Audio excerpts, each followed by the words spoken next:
The following content is provided under a Creative Commons license. Your support will help MIT OpenCourseWare continue to offer high-quality educational resources for free. To make a donation or view additional materials from hundreds of MIT courses, visit MIT OpenCourseWare at ocw.mit.edu.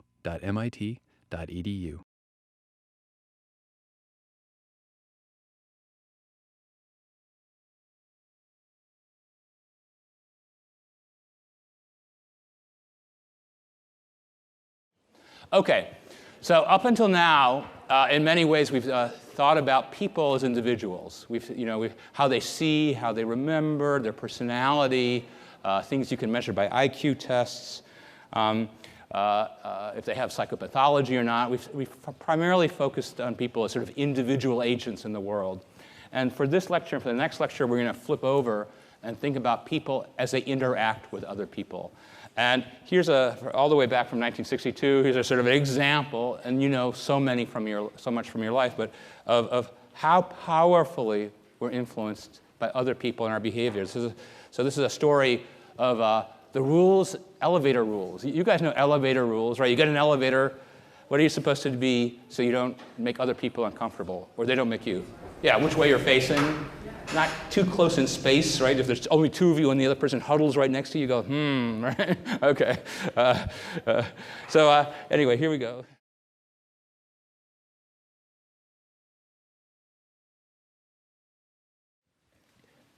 So I was a graduate student in brain and cognitive science, and I got minimally exposed to social psychology. I was actually a teaching assistant. I must have heard something about it.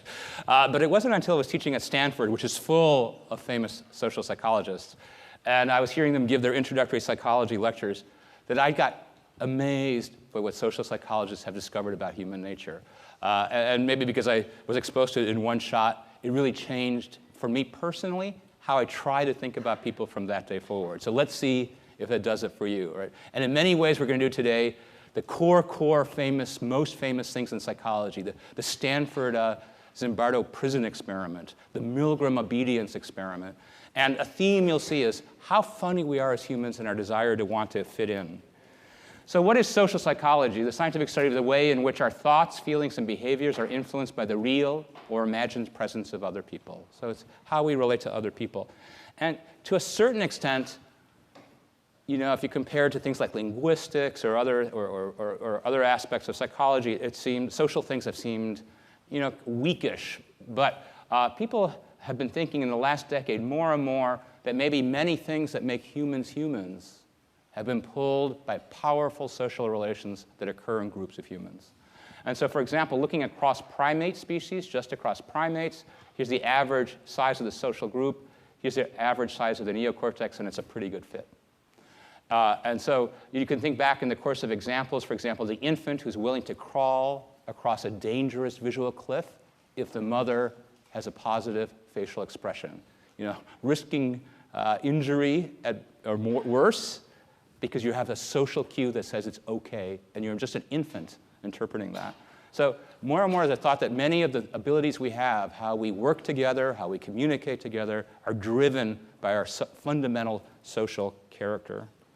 And so we'll talk today about the power of the situation. This is the big idea in social psychology, is that people's behavior can be phenomenally altered by the situation they're in. And we'll talk about attribution, how we decide whether a person behaves a certain way because of their character or the situation they're in. The fundamental attribution error, conformity, compliance, obedience, and bystanders. And I think there's so many experiments here that amaze me, and are still completely relevant today, and I'll convince you of that. So a thing we engage in all the time as humans is interpreting the actions and words of others. Why did somebody do something? Right? That fills our lives, our families, our teachers, our friends, our coworkers. Why did somebody do something or say something? Why is that person looking at me friendly across the room, right? So the causal attribution, what is driving that person's thoughts? What's in their mind that's making them to behave that way? And there's at least two kinds of explanations. One of them is character. So personality psychology is all about that. The character of the person is making them behave that way because they're outgoing or because they're shy or whatever. So Jeremiah helps the elderly person across the street because he's a really nice guy. Sven had a hard time solving the puzzle because he's kind of a dummy, right? To make money to the boy, boy, is she nice and generous, right? That's the personality predisposition interpretation. So that's the who she is or he is, or they're behaving that way because they're in a particular situation. So Jeremiah helped the elderly man across the street because his friends are breaking in to the apartment the guy's leaving behind, okay? Or there's another person there, he's trying to impress that person, what a swell guy he is. Sven had a hard time solving the puzzle because it was an impossible puzzle, okay? He didn't get nearly enough sleep, the situation. She gave money to the boy because that, he's the drug dealer, okay? He's a courier running, okay, whatever. It's a situation, okay? So, you pick it, but all of a sudden the interpretation completely changes as to what's going on about character versus situation. So, where does the behavior come from? The dispositions of an individual or the situation they're in? Personality psychologists focus on this. Social psychologists focus on this, and they will argue that this dominates everything. This dominates everything. Not the only thing, but it dominates everything. So let's consider then in one other way. So let's say that you are late for an appointment with me. So what do I start to think as I'm sitting there waiting for you, and you don't email me, you don't call me? You might think, well, this person's a bit inconsiderate, a bit disorganized, a bit unmotivated. It would not be a good idea, for example, to show up for a job interview late for your appointment, right? Why? Because we don't want them to think we're disorganized, inconsiderate, or unmotivated, okay, until we're hired. So that's the other person, right? Like, why aren't they here? There's something, they're messing up and there's something not good about their character. But imagine when you're late. Why are you late? Because you're disorganized, inconsiderate, and unmotivated? No, because something came up. Situation, right? The traffic was worse than you could have imagined, right? Last minute, it was an email, that you had to respond to, or your parent called, or whatever. Some situation made you late. And what I'm going to show you in a moment is that a very fundamental thing about people, in fact, called the fundamental attribution error, is that we're biased to interpret the actions of others as revealing their character, whereas we're biased to interpret our own actions as being driven by the situation we're in. In all this work, Lee Ross was the one who came up with this term, the fundamental attribution error. The other person is driven by character, and that's how we interpret why they do things. We give ourselves a break by the situation. And so what they did is they ran experiments where they wanted to make it incredibly clear to Stanford undergraduate research participants, incredibly clear that the situation was dominant, and showed that even then, even when you know for certain it's a situation, and you know as much as you can possibly know, you tend to ascribe character to people, okay? So they had students run in pairs, and they were truly randomly selected to be a quiz master or a contestant, 2 students at a time. The quiz master, one student, comes up with questions, and the contestant has to answer. So they could answer, who were the 2 inventors of calculus? And the answer might be, it's probably, you could argue some things about this, right? But look, this as students. It's sort of unfair that we get to ask you the question. So I get to ask you something like, what's the structure just in front of the hippocampus that's important for emotional memory? And you might answer, oh no. That was on the previous test. It's not cumulative. Okay. And I go, it's the amygdala. And I've worked in that field for 30 years, and I feel pretty proud of knowing that little fact. Okay. Now, I need a student hand to go up. Okay.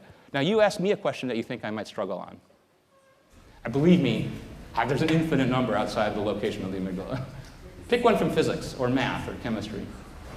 You're going to embarrass me, but make it really hard so I don't look so bad. There's what, sorry? A football match this weekend in England. Manchester. No. Okay, I just made that up. Okay. No, I don't know. No, here's the point. If I ask questions, I know the answer. I picked the question, right? And you may or may not know it. If you create the question, there's a pretty good chance I won't know it, right? Okay, so inherently, when somebody is the quiz master, they're going to know the answer, and the other person may or may not know it. Pretty good chance they don't, as they make up questions. You know that, right? Logically, you know that.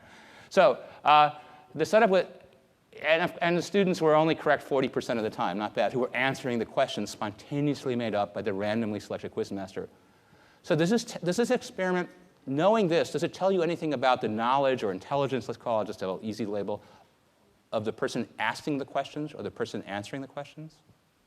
No, right? Does that make sense? They were randomly put into positions where one person gets to ask and one answer. Yet, even seeing all this right in front of them, then students were asked, compared to the person in general, to the average student, are the people up there, the quizzer and the receiver, are they less knowledgeable, about average, or more knowledgeable than the average other Stanford student?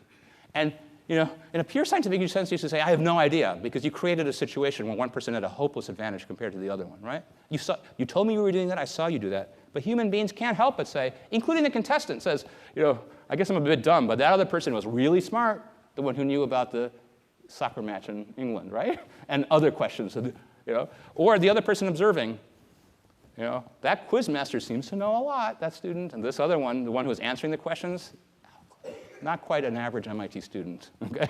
All right?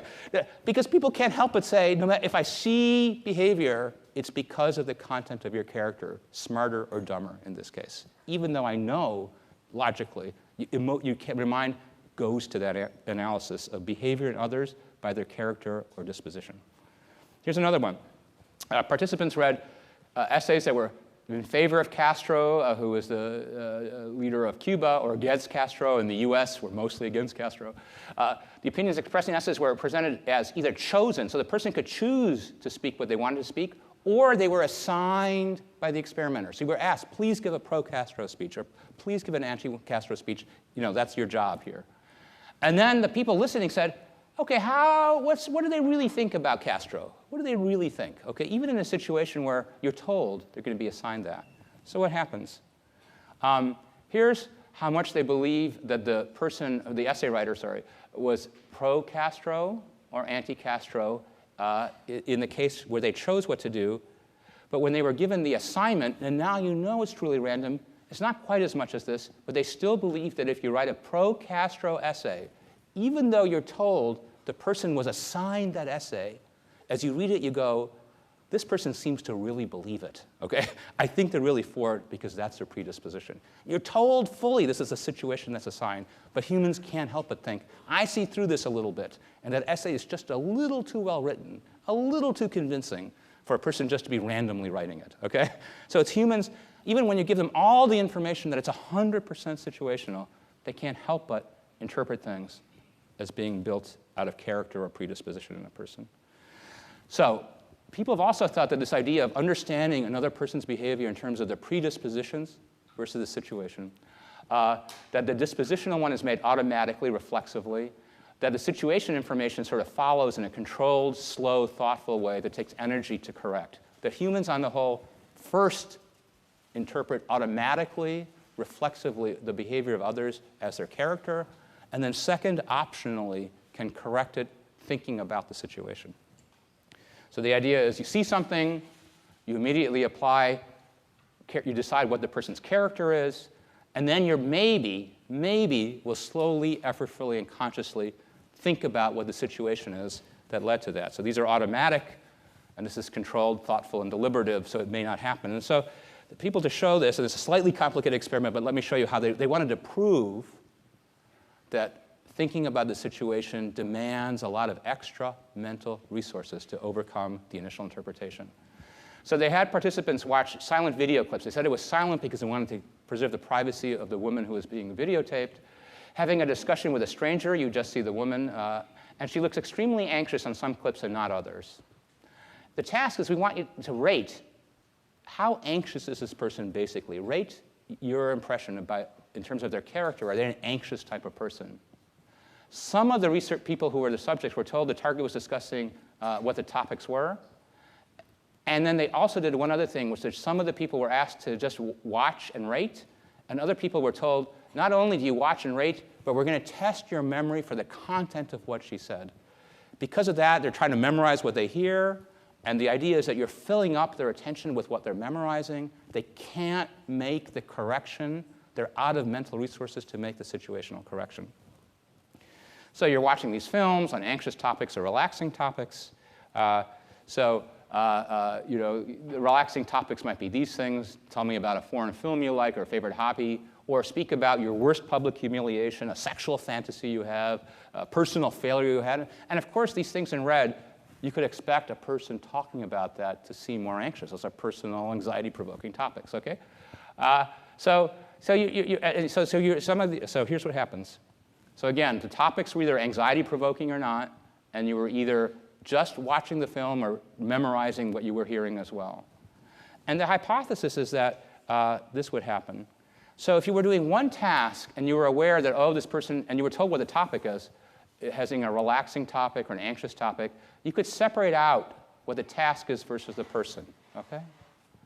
But if you were trying to memorize simultaneously what the content of the film was, that difference disappears. The rating is identical. The people are not taking into account the topic that's being talked about. Because their mind is not, because they're memorizing, their mind is occupied with the content of the scene, and they're not able to sort of correct the intuitive, automatic, reflexive, habitual interpretation of a person's actions based on their character. So, in the news today, as if it were organized for our course, there's a fantastic debate about what pictures to release or not release from what?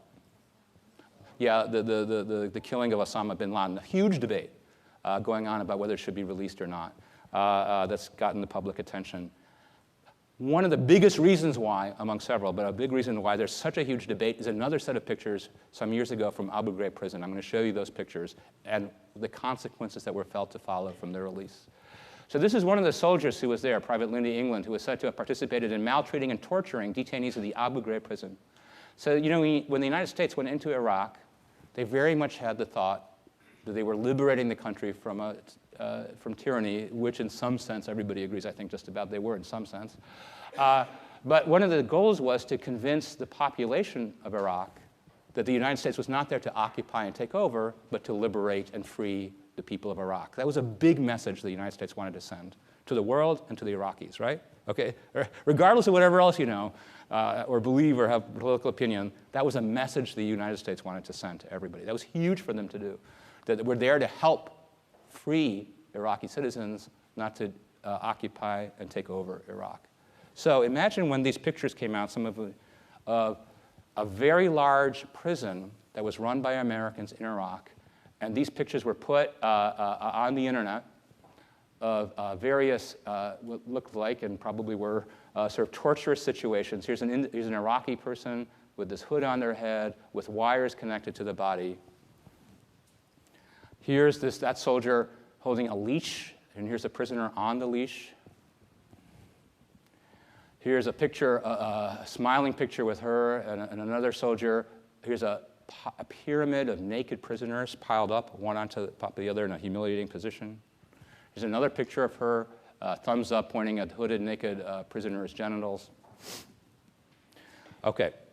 And then she was tried in court for these things. It was devastating for the United States. These pictures were devastating for the United States because they were exactly the opposite of the picture the US wanted to present, which is one of liberation and friendliness and democracy and freedom.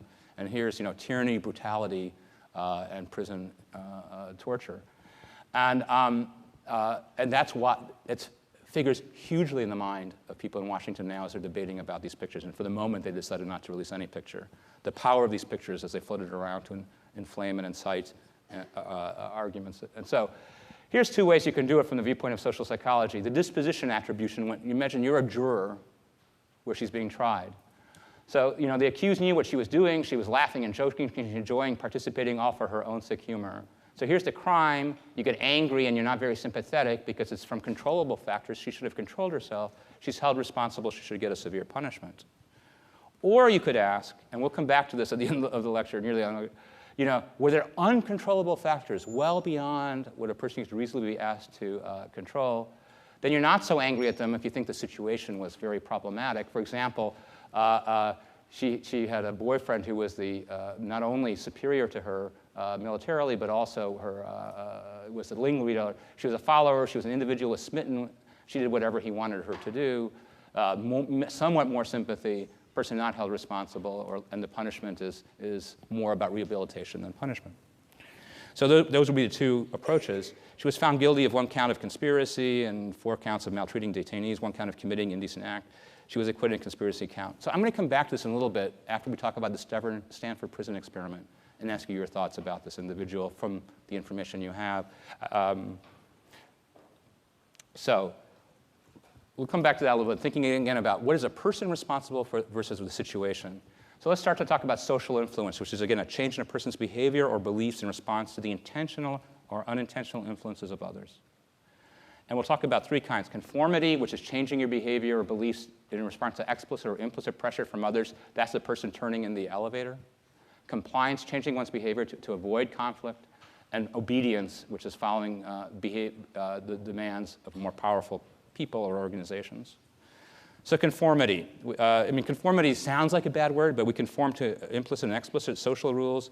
It's pretty useful for social groups operating. If everybody here was talking and walking in and out and stuff like that, we couldn't talk, have a class, right? If we didn't conform in some ways, we couldn't do very much that took more than one person to do. And it's seen across peoples and lifespans and cultures. It's how, in certain ways, we work together as people. Now, the original experiment on this came from a very perceptual effect. Participants reported for a study on visual perception, researcher with Sharif. They were seated in a dark room and saw a point of light appear, then move, and then disappear. And they were asked to judge how far the light moved. This was based on a perceptual illusion, because if you stare at a light in a totally dark room, you will start to interpret it moving, even though it does not physically move. It has to be a blacked out room. You have to sit there for a while. And then you start to get signals about movement that are incorrect. And this perceptual illusion that a dot is moving was called the autokinetic effect. And that's OK. You've seen amazing illusions, and that would be another amazing illusion of a single dot of light in a dark room, and you start to think it moves. But the astounding thing was this. Here's 3 individuals who were tested, and their rating of how much it moved. It didn't move, so there's some differences. Now the 3 of them are tested together on day 2, on day 3, and day 4. And you can see that these 3 different people start to converge on the identical imagined illusory movement, as if the responses of the others were influencing one and another on such a simple thing. And then this experiment was made even more ridiculous by one of the most spectacular experiments, just in its simplicity and power and replicability. So this is from Ash. Imagine that you walk into a room, and your task is this. Now get ready, because let me ask for a volunteer right now. OK, thanks. Get ready. This is going to be pretty tough, OK? And everybody else will be nice to you because you volunteered, all right? You see this line here? Which of these 3 lines has the same length? Number 1. That looks good to you? Does that look like a really tough thing? No? OK, thanks. OK, I was being a little facetious. All right, thank you. All right. But you have to understand this is the gist of the experiment. Not such a tough thing, OK? Pretty obvious.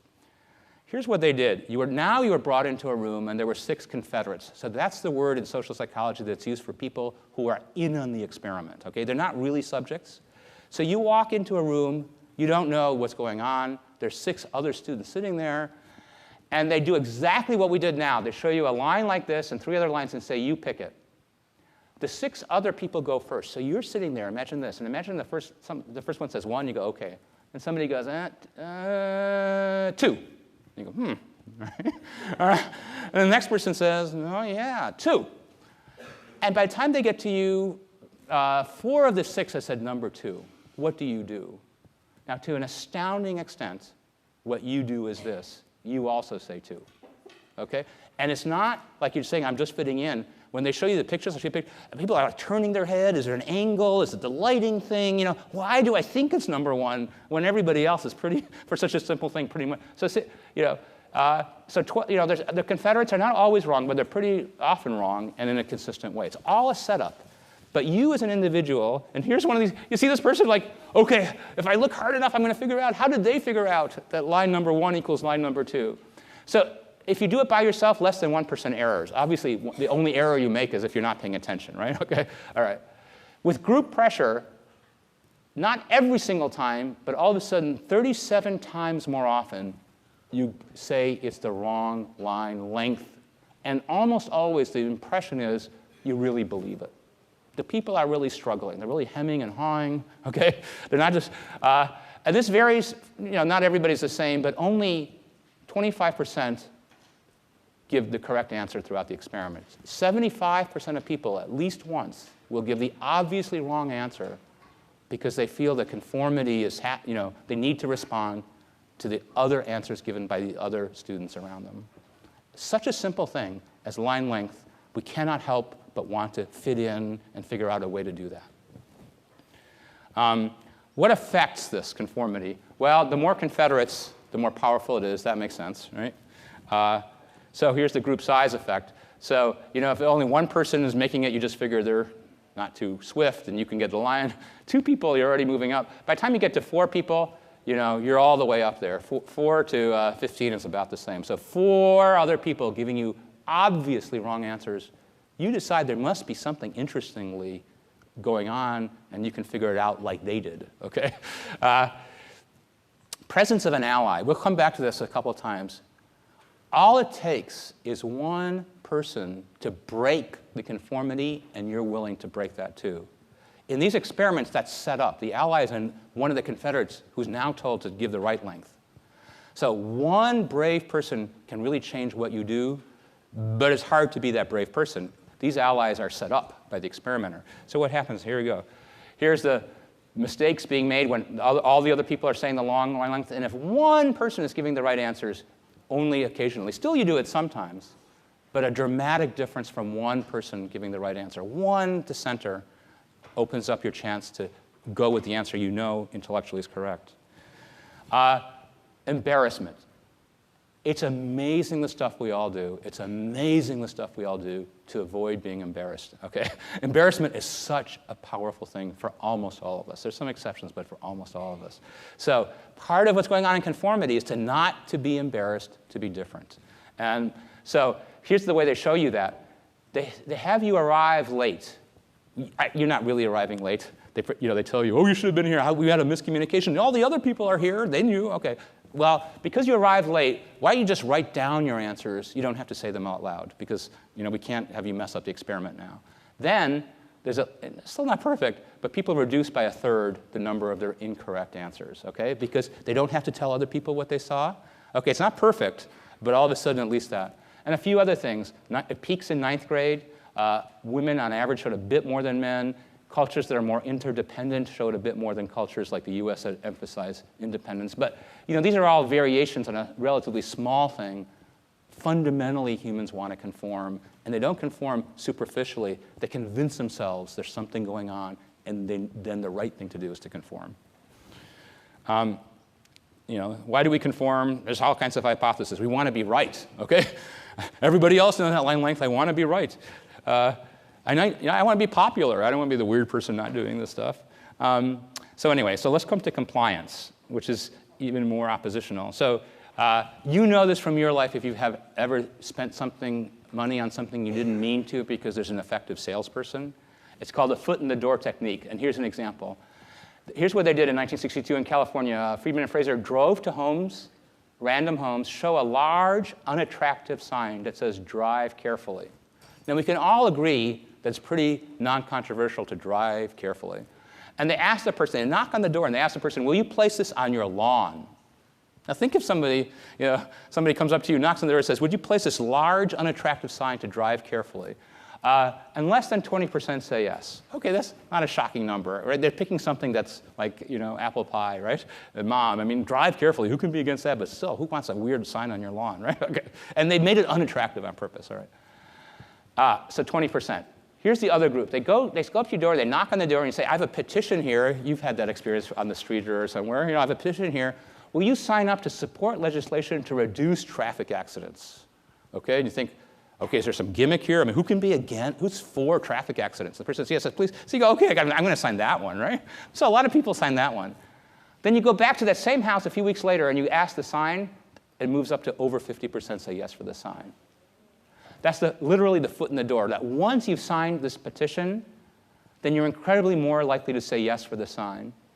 And what we understand that to be, as through other experiments, We want to be consistent in our behavior. Well, gee, if we're willing to sign a petition for fewer accidents, why wouldn't we put a sign on our lawn to further promote, people not getting run over, okay? All right? But once you make the small agreement, then you're willing to do something way larger that by itself you would never do. And I can't tell you from my own experience how much that when people end up doing something they really wish they hadn't done, it often starts, and you may know this in yourself, with a small thing, good or bad, okay? It seems small, and then you do a little bit more, and then you do a little bit more, and then all of a sudden you're surrounded by a SWAT team in your dorm room, right?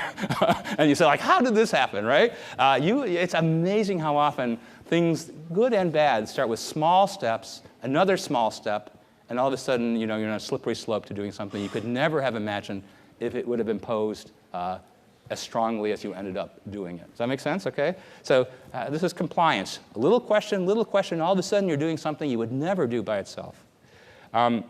Obedience. Now, obedience, we think, well, we're not going to be that obedient. We, to a certain extent, obey our parents, the police, our bosses, and firefighters. Again, a certain amount of obedience, I think, logically, we think is necessary for social order and civilization, so that we're all organized in some non-chaotic way. And it varies across groups and times and so on. But we know there are horrible examples where obedience is associated with genocide. The defense of many Nazis in Germany was that they were simply following orders, right? And in genocides all over the world, tragically, people say, why do they do that? Why would they end up, if you opposed it that way to people, why would you end up murdering many people, innocent people, defenseless people? So often, part of it is being obedient to some group. So now comes one of the all-time amazing experiments that we can't pull off, although I'm going to tell you it was pulled off in a certain way recently from Stanley Milgram. So it works like this. This is the actual flyer that Milgram at Yale sent out. Persons needed for a study of memory. And they'll pay you $4. At that time, that was something, okay? And he would come into Professor Stanley Milgram in the Department of Psychology at Yale University. And here was the gimmick. It was a newspaper ad like that, and you would come in, and there'd be two people in the room. One was a Confederate, and one was you, who naively, honestly, just shows up to do an experiment. They tell you they're here to help science improve learning and memory through punishment. Can we improve learning and memory through punishment? And we're going to say that one of you will randomly become the teacher and one will become the learner. And they make it look like a lottery. They sort of hand out a piece of paper, but it's all a setup. You will become the teacher. The other person will become the learner. You will become the teacher. And you get sets of word pairs to memorize. As a teacher, you give a word, and the student's supposed to give you the right answer. You have the answer in front of you, and you tell them whether they were right or wrong. If they give you the correct answer, you're supposed to say good or that's right to encourage good learning. If they give you the incorrect response, you're supposed to press a button that delivers a shock. Here is the device they used, and with every one of these buttons, the voltage goes up, and you, as the teacher, sample a 45-volt shock, which I can tell you is moderately uncomfortable, okay? All right? It's not terrible, but you know it's not fun, okay? So you know that. In case you had some illusion about that, you know 45 volts is already pretty uncomfortable. So you say, that's how it feels, okay? Okay. Now the other person goes into the room, and you're sitting there as the teacher. So here's the setup. Here you are, getting your $4. Here's the scientist in a white jacket telling you what to do, the researcher. Here's the so-called learner, but that's really a Confederate, okay? They're not really getting shocked in the other room. But they're going to play act a lot. And you're sitting there in front of this device that goes from 15 to 450 volts in small steps of 15 volts. 30 switches across here. 150 has a label that says strong shock, 255 intense, 375 danger, severe shock. At 435 and 450, there's no word left for the intensity of shock. They just put XXX, all right? Initially, the learner does well. Again, it's a setup. The learner knows what they're supposed to do. But then errors start to make. The learner starts, and with every error, you're supposed to go one worse. The learner complains that the shocks are starting to hurt as they move up to about 100. Then they scream in the other room when you give the shock. And the participants, I can tell you, they're just like you would think, just like you would do. You go like, I really don't like this. This doesn't seem right. And the person running the experiment says, your job is to do the next thing, okay? And the people are suffering and like, this can't be right, and how's this happening at Yale? And but think what you would do. The learner complains about his or her condition in the other room. More errors. Now the teacher is often begging the other person, please listen and pay attention. I don't want to shock you anymore. Come on, get it together. I don't want to do it anymore. Then the person starts to scream from the other room. You have no right to keep me here. Another shock. I refuse to answer anymore. You can't hold me here. The person's shouting this from the other room. My heart is bothering me. At 300 volts, the person says they refuse to answer. You turn your head to the experimenter and you say, the person's not even answering at 300 volts. What do I do? And the scientist in the white jacket says, if there's no response, that's a wrong response. So you give another shock. Okay? And at 350 volts, the person is not even responding anymore. As far as you know, they're sort of dead. Okay? I mean, they're not, you don't know what they're doing, but you think something horrible has happened. This is fully play-acted, and the people who went through this were miserable, so much so that it's been almost impossible to do this ever since. People think it's too dangerous for the naive research participant who thinks they're nearly shocking somebody to death. So how many people go all the way up, and this person screaming, begging, saying their heart is starting to give out, and finally going silent? How many people go all the way up to 450, all the way up, long after the person has stopped responding, and you get these incredibly bad signs? So they asked experts, and they said it would be about 1% to 3%. That's a good way to identify psychopaths in the world, okay? And you can certainly sit there, you can say what I'm going to say, like, I would never do that. And I'm going to convince you in a minute, guaranteed in this room, most of you would do that, all the way, guaranteed by any scientific evidence. And all of us will say, I would never do that. Power of the situation. So how many people went all the way? 2/3 went all the way. 2/3. Look at the round. Look to your left and to your right. You know, if there's 3 of you, 2 of you will go all the way. Well, until you're. Okay, I don't know. No, not me. Not me. Not me. So here's what experts said. Once you get to some intensity level, practically nobody's going to do it. Here's the 2/3 of people who went all the way. And even so, 2/3 went all the way, but everybody went to 100 volts. Almost nobody stopped early on. Okay. But 1/3 stopped around, 1/3 through, 2/3 went all the way. So people have said, oh, that's the 1950s. People were much more conformist and obedient, okay?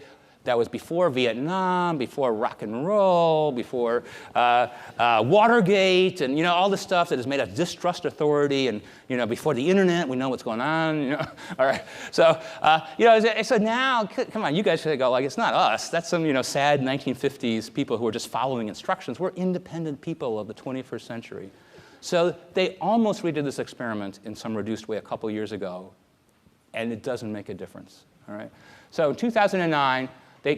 Here's the things they did to get approval of this. First of all, they carefully, even more carefully than before, screened the subjects to make sure they were in good mental health, that they weren't breaking down people.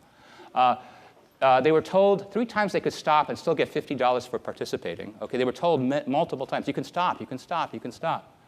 After the experiment, they were instantly told what the whole thing was about, which wasn't that well organized before. They have a clinical psychologist sitting there to make sure that the person seems not too distressed, okay? And they said, look, since we know that pretty much everybody went to 150, went all the way, we'll stop at 150 volts. We won't torture a person all the way through. But 150 is pretty big. You're doing it for quite a bit of time. Well, so what happens in 2009? For Milgram, 79% went to 150 volts. In 2009, 70% of undergraduates go to that same length. It looks pretty much the same. And by the way, in case you thought women were more merciful, or not, they're identical to men in these studies in 2009, okay?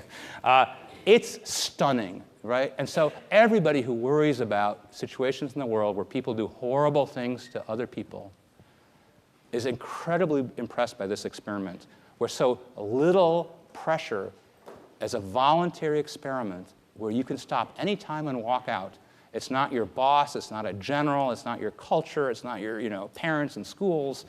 Just an experimenter, almost everybody goes all the way, and that's to in 2009 as well.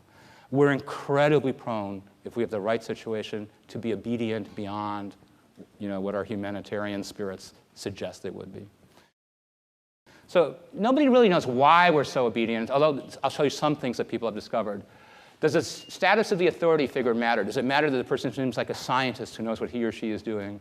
Is it belief that the source of authority, because they know what they're doing, it must be OK? How much does it matter that you can't quite figure out how to get out of this situation? And how much of it is a slippery slope like we talked about? Well, if I can do 5 volts, I can do 10. If I can do 10, I can do 20. If I can do 20, I can do 30. And somehow, 5 by 5, you end up at 400, OK? So these are all ideas. So people have looked at this. What if the person gives no instructions? Almost nobody does it. If the person just says, here's the experiment, please do it, and doesn't talk with you when you say you want to stop, people stop. All they have to say, though, is, please continue, and that's enough. Men and women aren't different. If you do the experiment not in a psychology, here's the baseline, the 70% to go all the way. In an office building, it's less. Why do you think that? People's interpretation of the situation is not quite as officially scientific, right? Still, you get a lot. If the person in charge doesn't seem like they know what they're doing, particularly in a white coat, doesn't seem like an advanced scientist, it pushes way back the authority of the person.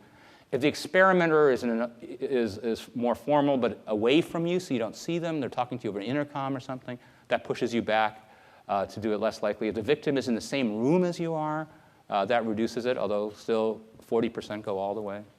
If you have to touch the person while the person's being shocked, that reduces it. And if you have a confederate, another person working with you on this who rebels, that also has a huge effect. This idea, again, if there's one dissenter, that frees you sometimes to follow your own ideas and thoughts. But these one dissenters are set up. Who becomes that one dissenter? OK. The famous Stanford prison experiment. Right? Same idea, roughly speaking, and unbelievably relevant to Abu Ghraib. It's almost as if, from the viewpoint of psychologists, they had rerun the Stanford experiment, except in Iraq with real prisoners and American soldiers. But in the Stanford prison experiment, there was a social situation where they basically told people that they would be either the prisoners or the guards, Stanford undergraduates, and they would put them in the basement of their psychology building, and they would use various closets as the pretend cells. But you were assigned to be randomly a guard or a prisoner. To make it a little bit more realistic, they surprised you when they picked you up. You had signed up, OK? But they would run to your house, and the guy would grab you and say, you're coming now, and you're the prisoner, OK? So there's a little play acting in this as well. And what they found was that the guards, the Stanford students who were randomly assigned to the guards, became so sadistic. And the Stanford students who were the prisoners were so stressed that the study was stopped in 6 days. They were going to do 24 days because people were sobbing. People were doing horrible things to one another. Here's pictures of this reminds you of the Abu Ghraib, right? All lined up like that. Typical Stanford students who were dressed up and given a baton, and they were just horrible. Horrible, horrible, horrible.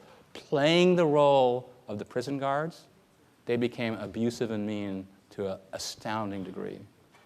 So again, this idea now, weirdly enough, the only authority here is Phil Zimbardo, the social psychologist, who said, your job is to be the guard and your job is to be the prisoner, right?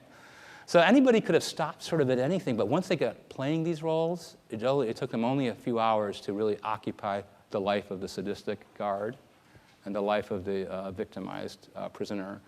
So think of this thing in Abu Ghraib, where you had a huge number of prisoners, a very small number of American soldiers.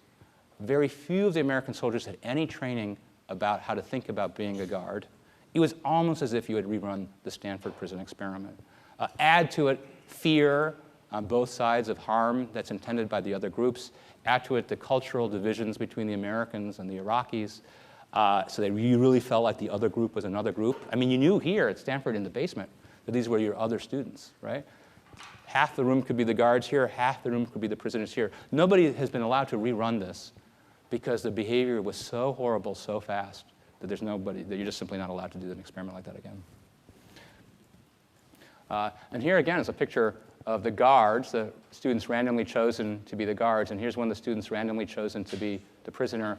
It looks just like Abu Ghraib. It's as if, the Army should have heard about that experiment before that. And here's more pictures of the sort of abuse, and you can find lots of videos online about that. OK, so I'm going to jump forward to this. So again, we could think, again, the more you know about this, how free was this person to do the right thing?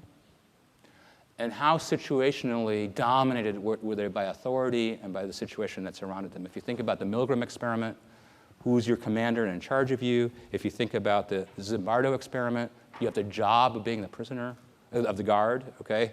And, you know, is she really a bad person, or did you put her in a hopeless situation to do a good job? So the last thing I want to talk about, let's talk about that for 1 second. Any thoughts? How would you find her? Yeah. What kind of abuse was in the prison? Well, you know, from what one reads, and who knows how accurate exactly that is, you know, one person did die. Not much of it was the torture of the sort of waterboarding that you hear about. It was more scaring the heck out of them and embarrassing them horribly. You know, taking a bunch of people, having them all be naked and piling them up, putting them on a leash, okay? I'm sure it wasn't physically nice. It wasn't brutal in the most sense. It was more taunting and humiliating. But there was some pain involved as well. It wasn't murderous. You could say that limit, you know. Yeah. Has anyone tried to do a follow-up? I know given the circumstances. It's almost impossible. The same thing with the Milgram. They redid it a little bit in 2009 with these limitations, right? The amazing thing is it looks just like, as far as they took it, just like the 1950s Milgram. The Stanford experiment, people now think ethically you can't do that because not only is the behavior of the guards abysmal, but the people who were the prisoners were really depressed afterwards, were really anxious afterwards. It wasn't like stepping in and out of an experiment. You know, as were, by the way, the Milgram subjects who went all the way up. They reported being haunted by this experience for many years to come.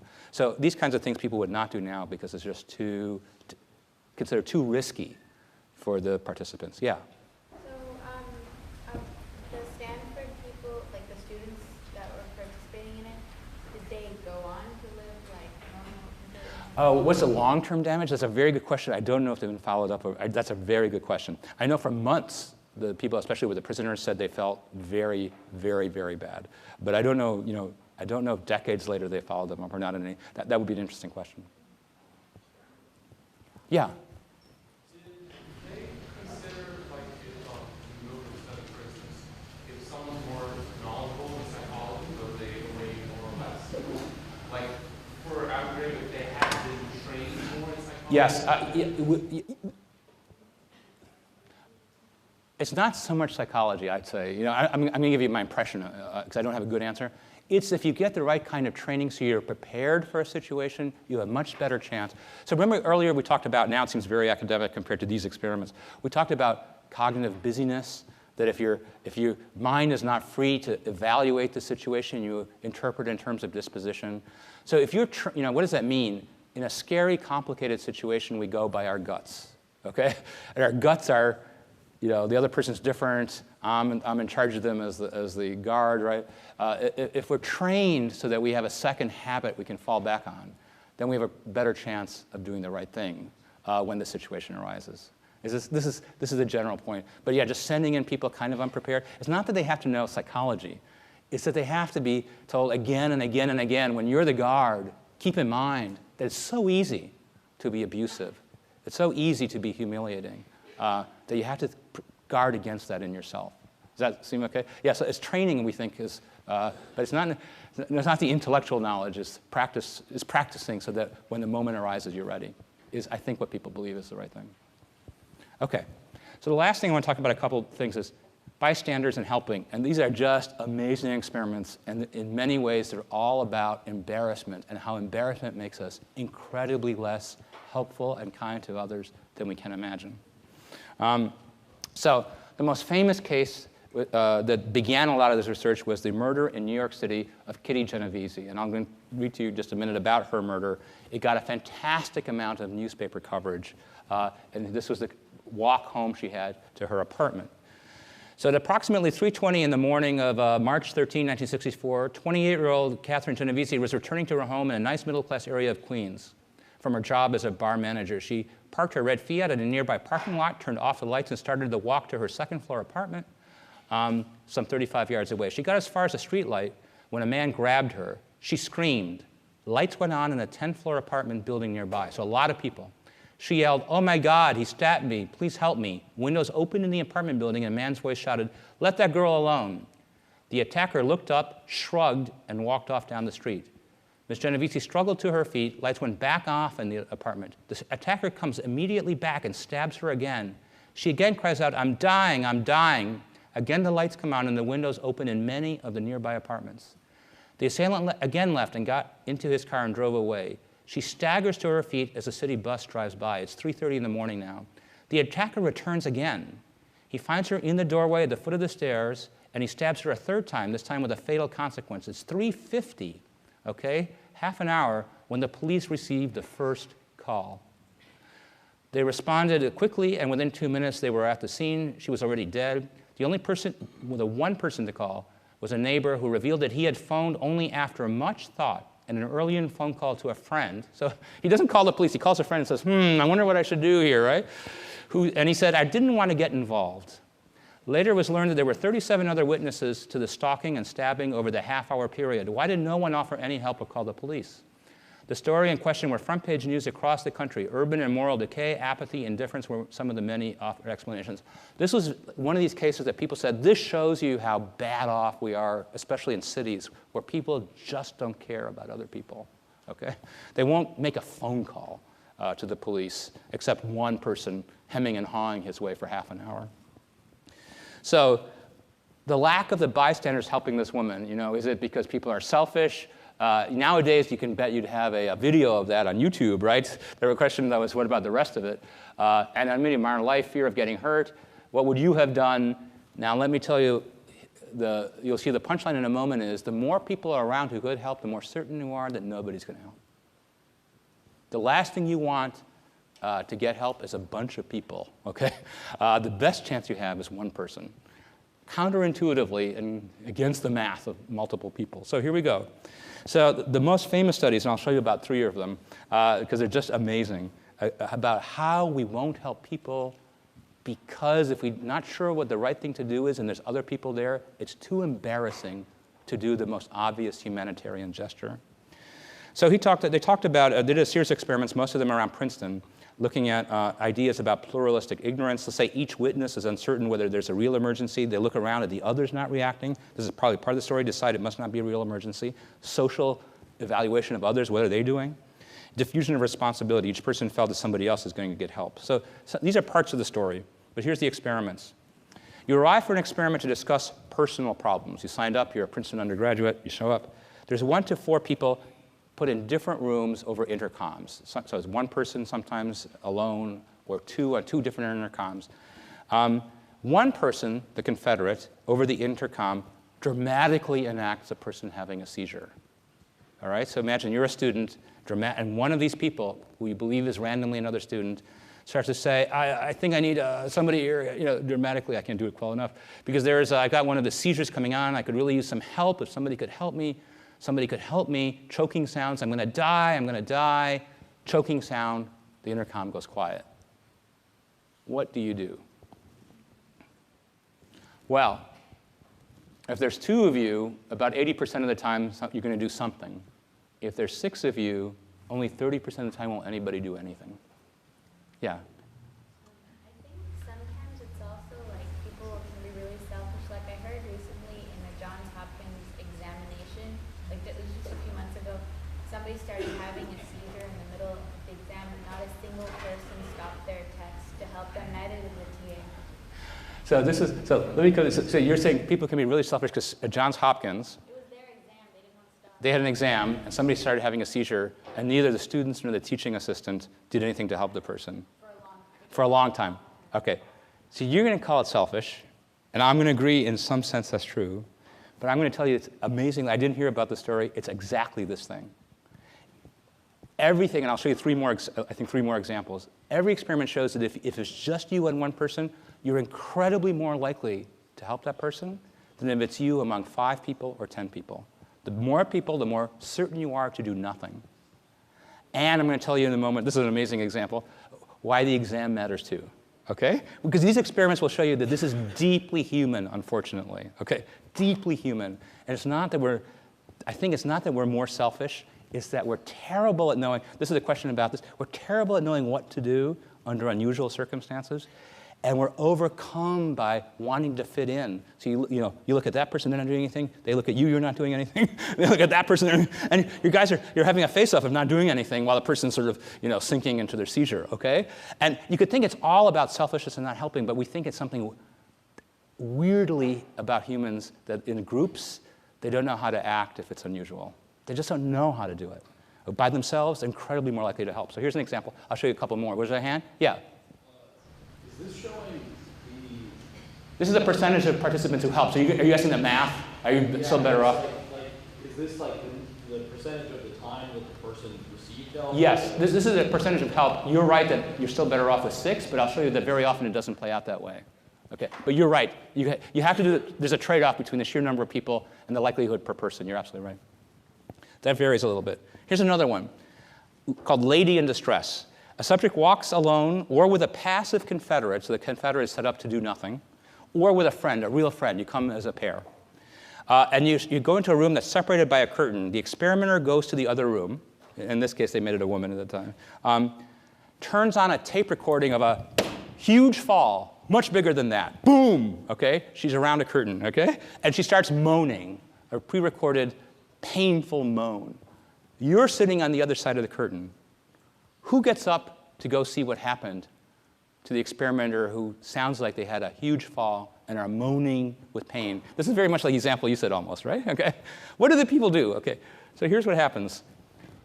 If you're by yourself, 70% chance you'll go there. You could wonder what's happening to the other 30%, but okay, that's still, okay.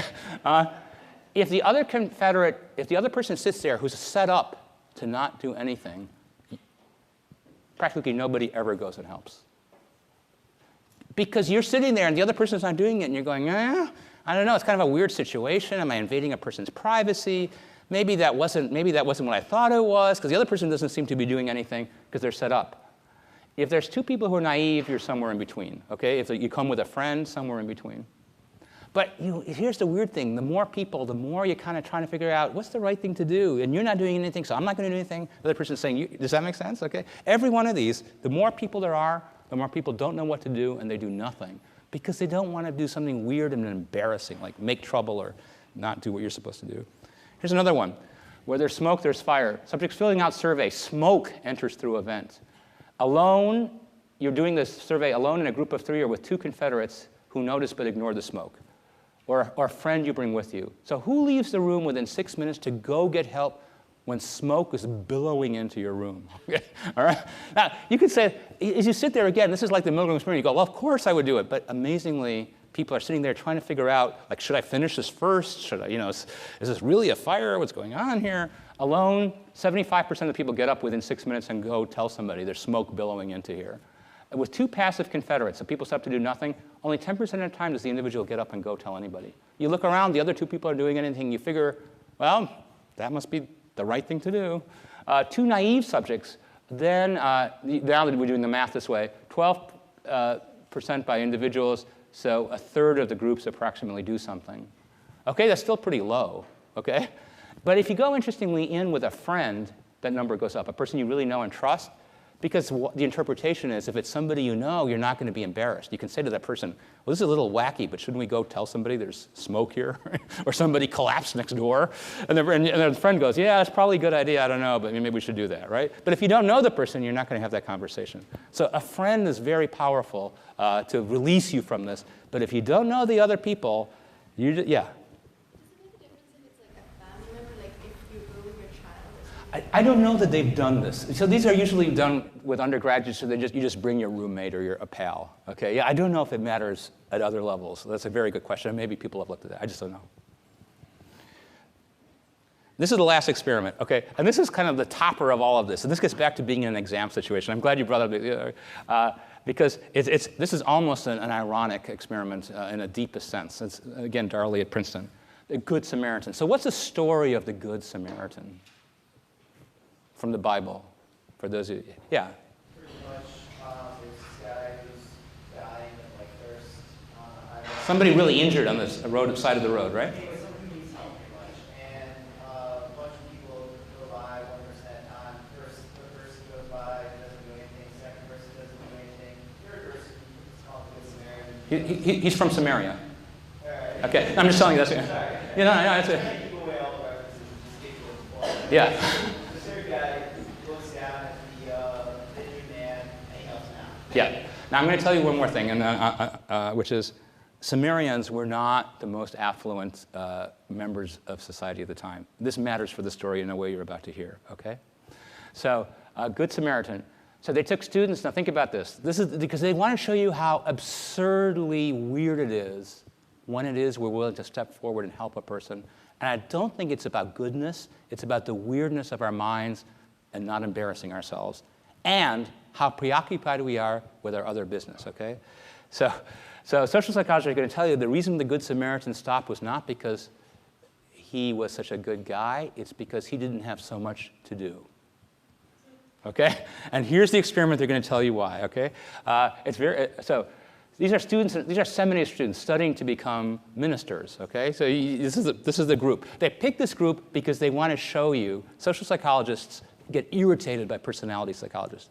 They say, can you pick a nicer group than people studying to be ministers, okay? That's the disposition, okay? And they're filling out surveys about religious values in a room. They're told that they're going to have to present a talk about either seminary jobs or, so this is careerism, or a sermon on the Good Samaritan. That's one, okay? So you're sitting there going, help people, help people, help people, help people, because that's, okay, all right? That's their speech, they're prepared, okay? Then they're released to go give this talk in front of other faculty members and their students, so they want to do a good job. Either they're sent to the building across the campus ahead of time, plenty of time, on time, or they're late. They go, oh my gosh, you didn't go over? We told you should be, oh, you're going to be, if you don't run, you're going to be late, okay? You don't want to be late to give your practice sermon or speech to the faculty committee waiting for you, right? Now, and here's one more thing to keep in mind. Some of you probably have visited Princeton, New Jersey, just to give you a sense of this. This is even back in the 1960s, but even now, so who's been to Princeton, New Jersey, Princeton University? Okay. You have? Okay. Scary urban environment full of threatening noises. The campus itself. Pastoral place full of eating clubs and references to F. Scott Fitzgerald.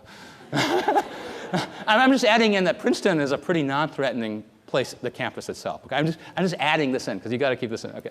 So, here's the Confederate. It's a man slumped in a doorway, moaning in obvious pain, hunched over on the ground, going, okay, now on the path to giving the speech. Who stops to help? Anything that could measure about the personality of these individuals made no difference, whether you stop to help. Whether you were saying, stop to help, stop to help, stop to help, because you're going to give a talk about the Good Samaritan, or going to talk about career paths, okay? Doesn't make any difference at all. So amazingly, the people zooming by this injured person are saying, stop and help the person, stop it. You know, the guy's moaning in the doorway next to them, as they're walking, sorry, he's next to them.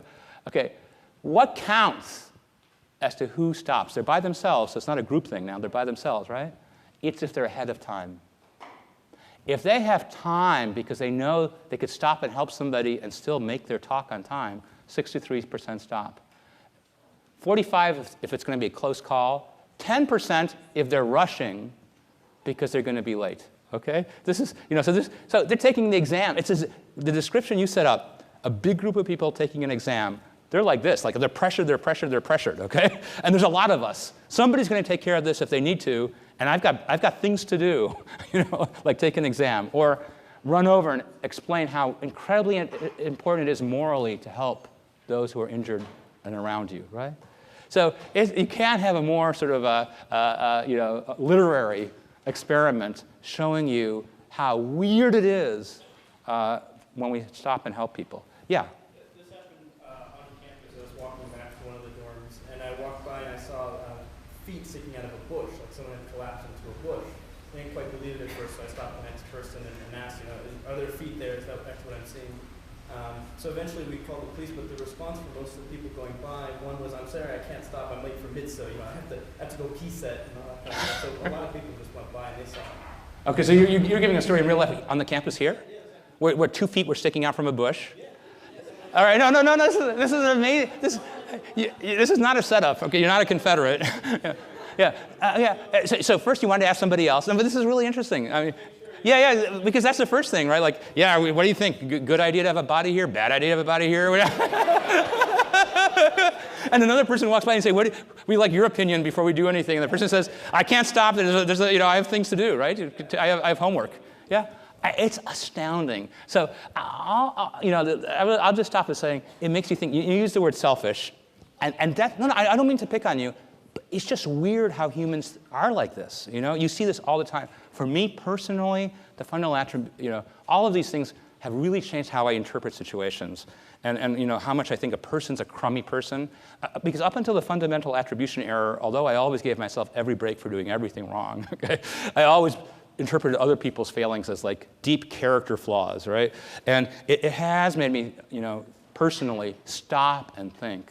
If somebody is not doing something I wish they did or that I think would be better, maybe from their perspective, they're in a situation that's compelling them to perform less well than I think they should, or something like that. So these are unbelievably fascinating things and very convincing. And it's very sad, when they set up prisons not remembering these lessons that are so clear-cut. And I think the huge thing to know about this, as far as we possibly understand, this is true of everybody, all of us. None of us think we would do this. All of us are prone to do this through many, many, many experiments without any evidence to the contrary. From a scientific viewpoint, it's about as convincing a story as you can possibly have. All right, thanks very much.